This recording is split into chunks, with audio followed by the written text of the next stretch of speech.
कहानी विक्रम और बेताल पार्ट 1। बहुत पुरानी बात है। धारा नगरी में गंधर्व सेन नाम के राजा राज करते थे। उनकी 4 रानियां थीं। उनके 6 लड़के थे जो सबके सब बड़े ही चतुर और बलवान थे।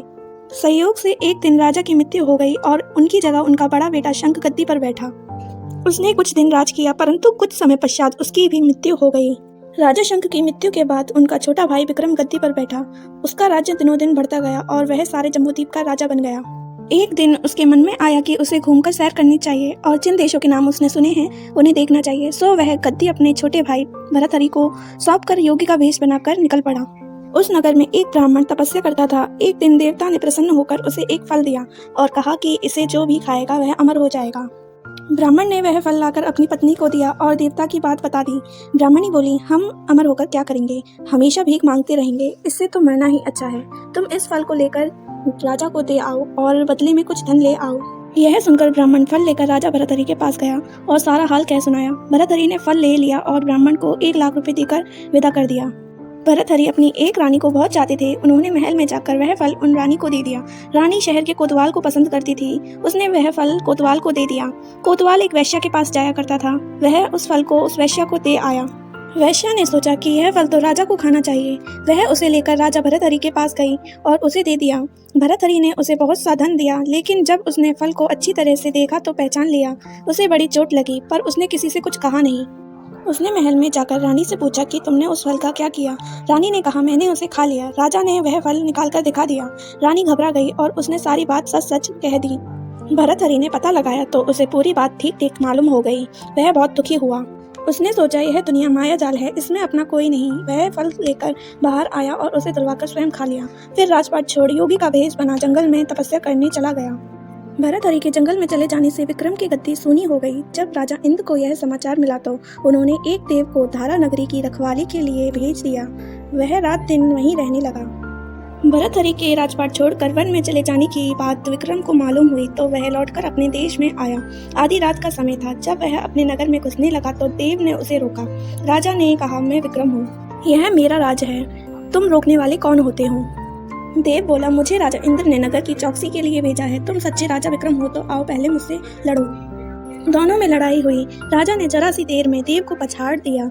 तब देव बोला, हे राजन, तुमने मुझे हरा दिया, मैं तुम्हें जीवन दान देता हूँ। इसके बाद देव ने कहा, राजन, एक नगर और एक नक्षत्र में तुम 3 आदमी पैदा हुए थे। तुमने राजा के घर में जन्म लिया, दूसरे ने तेली के घर और तीसरे ने कुम्हार के घर में। तुम यहाँ का राज करते हो। तेली पाताल का राज करता था। कुम्हार ने उसे योग साध कर तेली को मारकर शमशान में पिशाच बना दिया और सिरस के पेड़ पर लटका दिया है। अब वह तुम्हें मारने की फिराक में है, उससे सावधान रहना। इतना कहकर देव चला गया और राजा महल में आ गया। राजा को वापस आया देख सबको बड़ी खुशी हुई। नगर में आनंद मनाया गया। राजा फिर राज करने लगा। एक दिन की बात है कि शांतिशील नाम का एक योगी राजा के पास दरबार में आया और उसे एक फल देकर चला गया।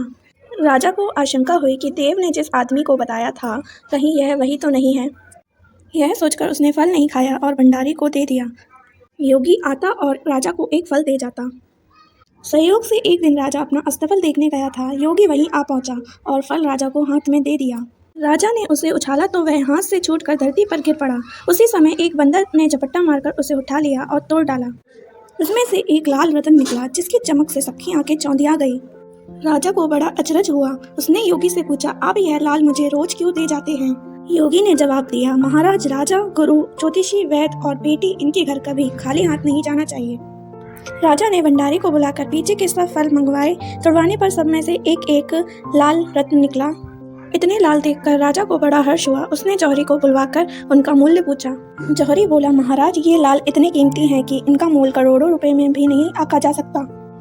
एक एक लाल एक एक राज्य के बराबर है। यह सुनकर राजा योगी का हाथ पकड़कर गद्दी पर ले गया। बोला, योगी राज, सुनी हुई बुरी बातें दूसरों के सामने नहीं कही जाती।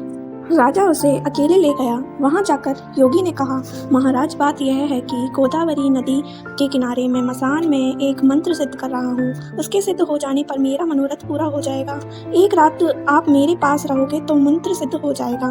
एक दिन रात को हथियार बांधकर तुम अकेले मेरे पास आ जाना। राजा ने कहा, अच्छी बात है, मैं पहुँच जाऊँगा। इसके उपरांत योगी दिन और समय बताकर अपने मठ में चला गया। वह दिन आने पर राजा अकेला वहां पहुंचा। योगी ने उसे अपने पास बिठा लिया। थोड़ी देर बैठकर राजा ने पूछा, महाराज, मेरे लिए क्या आज्ञा है? योगी ने कहा, राजन, यहाँ से दक्षिण दिशा में 2 कोस की दूरी पर मसान में एक सिरस के पेड़ पर एक मुर्दा लटका है, उसे मेरे पास ले आओ, तब तक मैं यहाँ पूजा करता हूँ। यह सुनकर राजा वहाँ से चल दिया। बड़ी भयानक रात थी। चारों ओर अंधेरा फैला था, पानी बरस रहा था, भूत प्रेत शोर मचा रहे थे, सांप आ आकर पैरों में लिपट रहे थे, लेकिन राजा हिम्मत से आगे बढ़ते गए।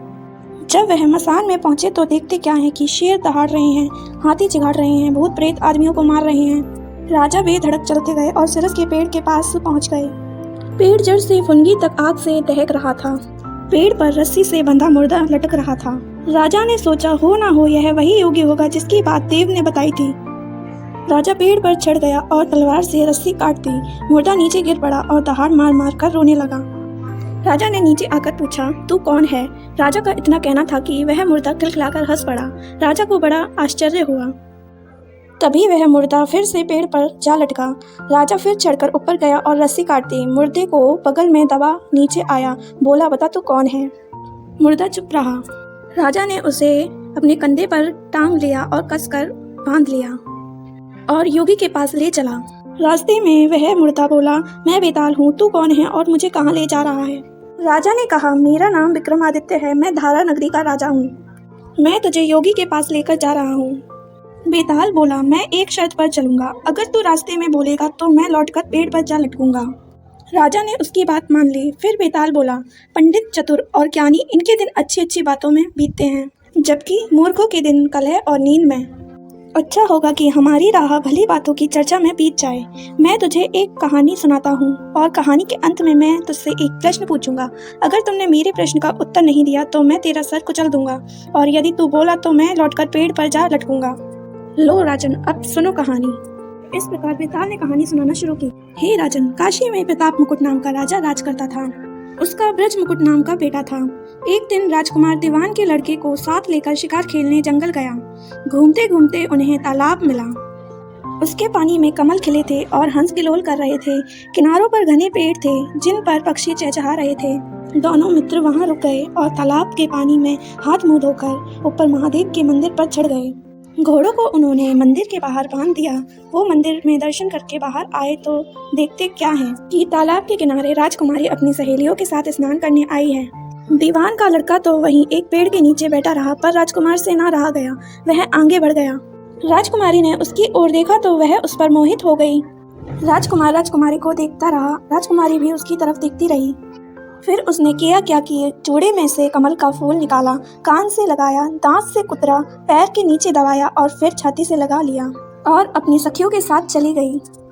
उसके जाने पर राजकुमार निराश हो अपने मित्र के पास आया और सब हाल कह सुनाया। बोला, मैं इस राजकुमारी के बिना नहीं रह सकता, पर मुझे ना तो उसका नाम मालूम है ना ठिकाना, वह कैसे मिलेगी? दीवान के लड़के ने कहा, राजकुमार आप घबराए नहीं, वह सब कुछ बता गई है। राजकुमार ने कहा, कैसे?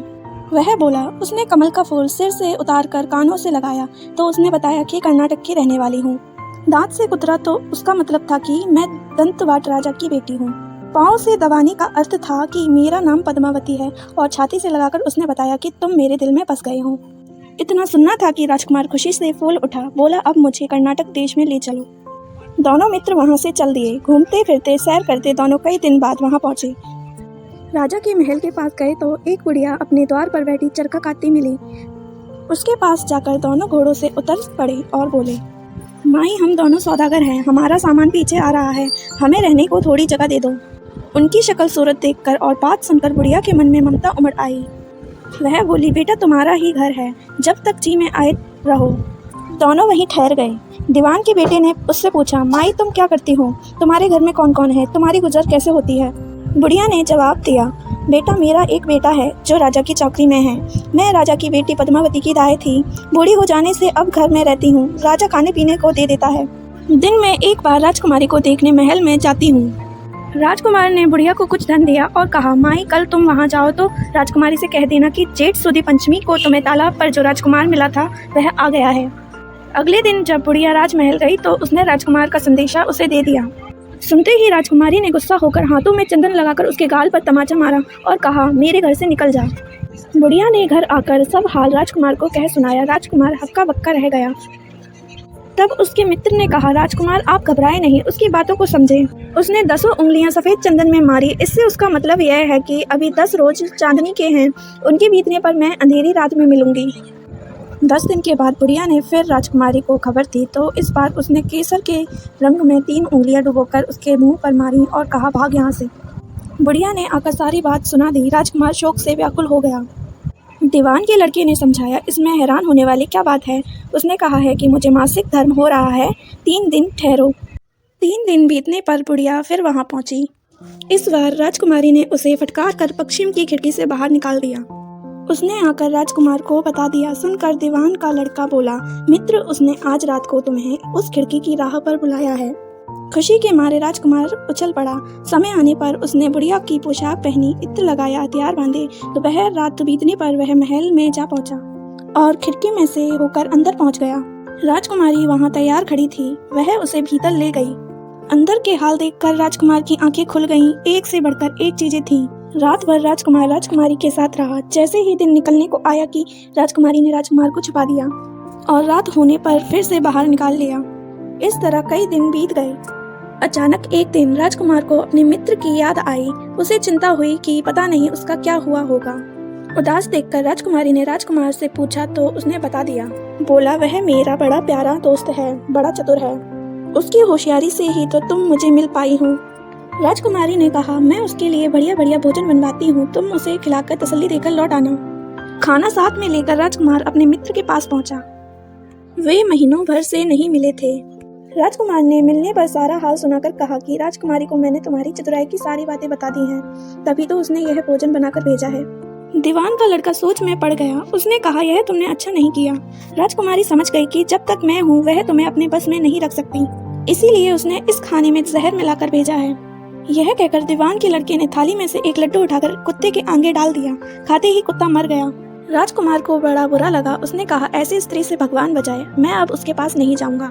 दीवान का बेटा बोला, नहीं, अब हमें ऐसा उपाय करना चाहिए जिससे हम उसे घर ले चलें। आज रात को तुम वहां जाओ। जब राजकुमारी सो जाए तो उसकी बाई जांघ पर त्रिशूल का निशान बनाकर उसके गहने लेकर चले आना। राजकुमार ने ऐसा ही किया। वह राजकुमारी के जांघ पर त्रिशूल का निशान बना आया और गहने ले आया। उसके आने पर दीवान का बेटा उसे साथ लेकर योगी का भेष बना मरघट में जा बैठा और राजकुमार से कहा कि तुम ये गहने लेकर बाजार में बेच आओ। कोई पकड़े तो कह देना कि मेरे गुरु के पास चलो और उसे यहाँ ले आना। राजकुमार गहने लेकर शहर गया और महल के पास एक सुनार को उन्हें दिखाया।